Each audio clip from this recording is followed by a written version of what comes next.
Hello, we're going to talk about Chapter 8, Building a Republic today. And here we go. What you will learn from this lecture, number one, we're going to learn about what type of government the Articles of Confederation created. The Articles of Confederation were the first government that was set up after the American Revolution. The second thing is, how did the states define freedom and citizenship?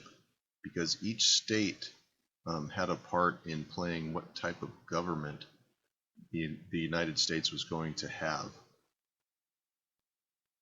We'll also look at why the Articles of Confederation failed.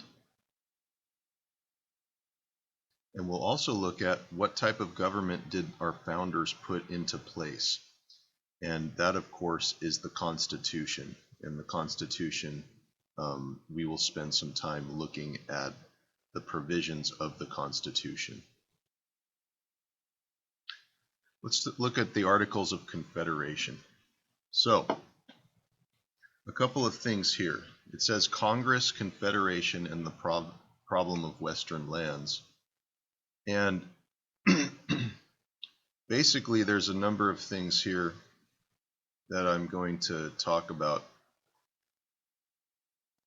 briefly. And what everybody seemed to agree on after the American Revolution is that we wanted a government that could do certain things but not do other things. They were very scared of having an ultra powerful government that would do too much. And so they wanted to have a government that could do these four things really well. First of all, pursuing war and peace. They wanted a government that could, at least at the very basic level, give everyone a sense of security, being that we had just fought a revolution with Great Britain, and to create a new nation where everyone feels as though the nation is protected. So having a defense force, a military to pursue war, to keep the peace, that sort of thing. Another basic function of the government is to conduct foreign relations and to make agreements with other countries. That seemed to be another thing that everybody agreed on. You must remember that these 13 colonies, which are now the United States, are very, very different. They don't agree on everything, and we still don't agree on everything in this country. And so wide agreement was seen as something that was very important. The government also needed to do these two things at the bottom, which is regulate trade and run a postal service. Very important for those two things to have happen as well. So again, pursuing war and peace, conducting foreign relations, regulating trade, and running a postal service. Running the new government was very difficult in some cases because the 13 colonies often did not come together very well in order to reach consensus on decisions, and many of the times they didn't even have a quorum necessary to do business. A quorum is necessary people that are supposed to be there. You know, if you have 13 colonies, quorum is like half plus one, and often representatives didn't meet together or couldn't make it to the meetings or whatever it might be, and so they couldn't actually do much. There were executive departments of war to conduct the business of defending the country. There was an executive department of finance to look at the situation of the money, of the banking system, of that sort of thing. One of the big problems after the Revolutionary War is the tremendous cost of the Revolutionary War, and that became a bigger issue later on, especially during this time of the Articles of Confederation. And also just another office here of Foreign Affairs. So what's interesting about this is that the Articles of Confederation set up these basic government structures that were going to be used in the Constitution a little bit later. Articles of Confederation did not have a chief executive power. Did not have, in other words, a president did not exist. Because of the experience with King George, they didn't want to have a super powerful king or king type figure as part of the government. The states. How did the states define freedom and citizenship?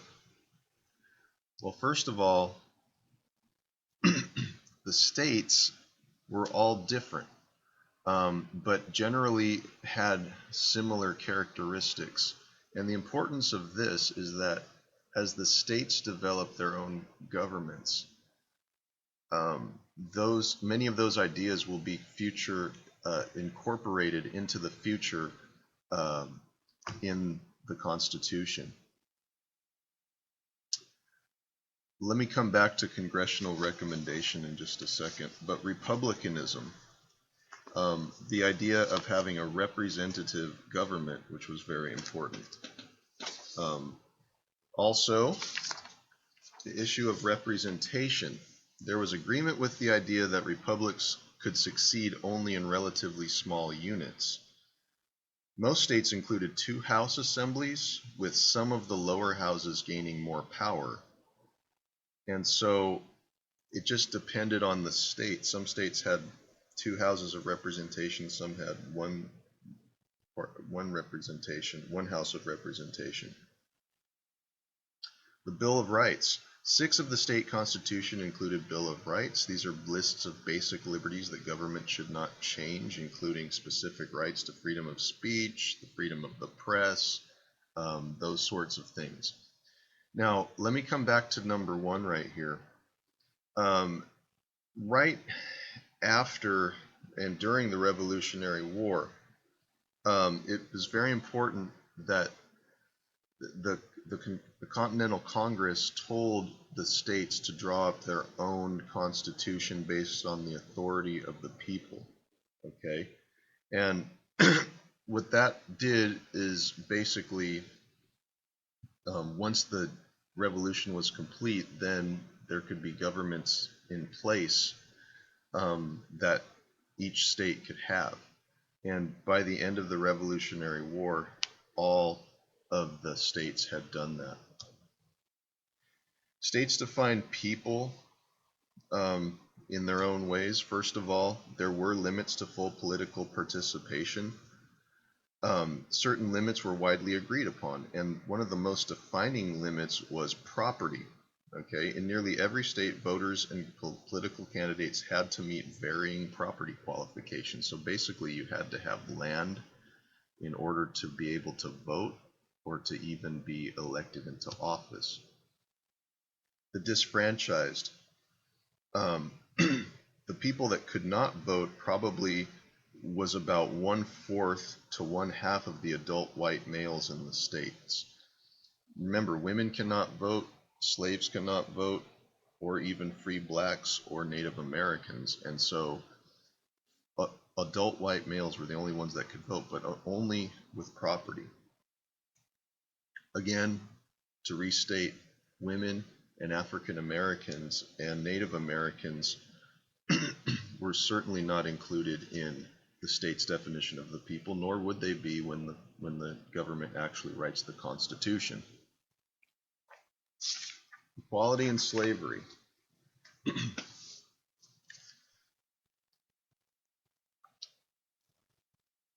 Now, civil rights and liberties applied to all people, okay, except slaves, of course.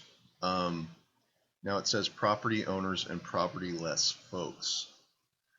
The whole idea was that civil rights and civil liberties and freedoms were supposed to apply to everybody. Now, of course, voting and political participation did not apply to everybody, so that's one thing to remember.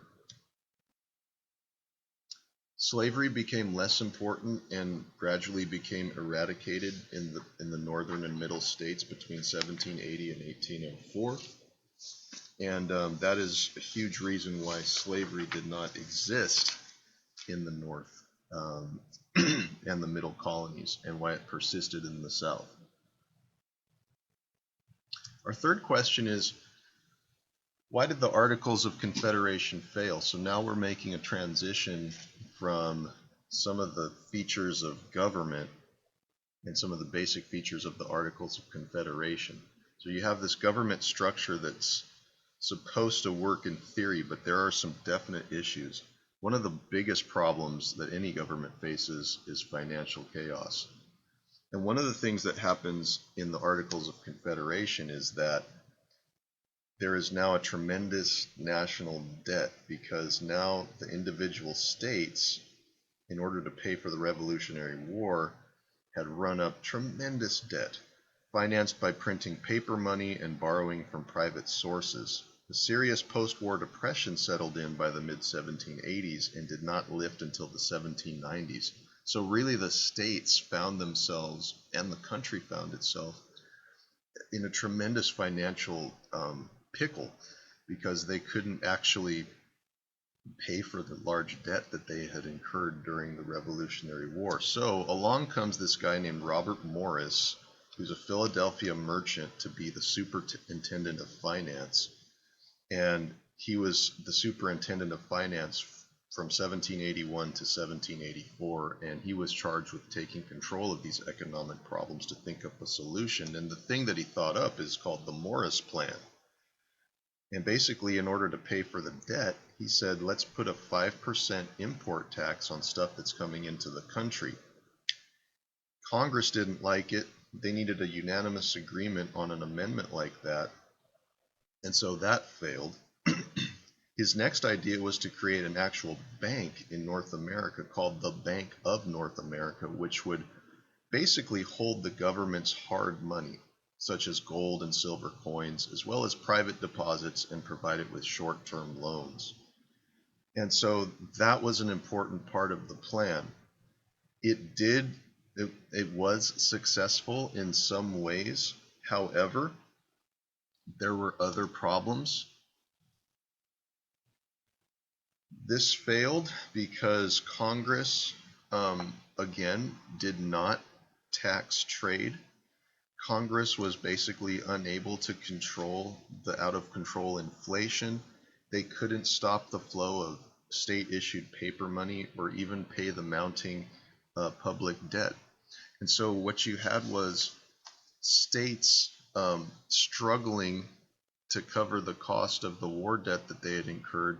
And then the problem is that money is being printed up, and when money is printed up, you get inflation and the devaluing of currency. So all of this is one big factor why the Articles of Confederation failed. And again, just to restate, to print money, the states are printing up money like crazy. Paying down the debt is going to be difficult, and there is no power to tax at all. Now, out of all of these problems, you got to look at this one, the power to tax. Congress has no power to tax. Now take a look at this graph. It says prices skyrocketed as Congress and the state governments printed huge amounts of paper money to cover the costs of the war. And when you print money, this is what happens. The prices of everything just skyrocket. And this is when, during the Revolutionary War, that's understandable. But after the Revolutionary War, this is just a huge mess. And also, the British are blocking the supply of goods into the country. And so this is the worst inflation we've ever seen in the history of the United States. Other weaknesses of the Articles of Confederation. You had a one-house Congress, and you needed at least 9 of 13 states to vote to pass a law. You needed all of them to amend it, which meant everybody had to agree, which is pretty much impossible. Representatives were frequently absent. I can't make it to the meeting. And Congress simply could not tax or raise armies. Okay, so that does it for the weaknesses of the Articles of Confederation and the state government structures. In the next lecture, we will continue along with what gave us the Constitution and the problems of the Articles of Confederation.